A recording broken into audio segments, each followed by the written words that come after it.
আজি আমি জানো যে আহোম সাম্ৰাজ্যৰ 600 বছৰীয়া যি বুৰঞ্জী আছিল সেই আমাৰ জাতিটোৰ সোণালী অধ্যায় আছিল। 600 বছৰীয়া আহোম সাম্ৰাজ্য কালত সতী জয়মতীয়ে হওক, মূলা গাভৰুৱে হওক আৰু লাচিত বৰফুকনৰ দৰে বীৰ পাতস্মৰণীয় ব্যক্তিক আমি অসমীয়া জাতিয়ে দেখা পোৱাৰ অসমীয়া জাতিয়ে তেখেতসকলৰ গুণানুকীৰ্তন কৰাৰ সৌভাগ্য আমি লাভ কৰিছিলোঁ।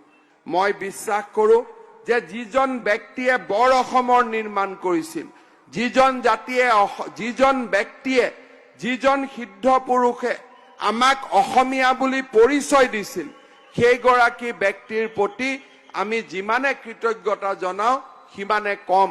আমি সেই কথা স্বীকাৰ কৰোঁ। আকৌ এবাৰ 3 কোটি কৃতজ্ঞ অসমীয়া জাতিয়ে আমি তেখেতৰ চৰণত মূৰ দুৱাইছোঁ।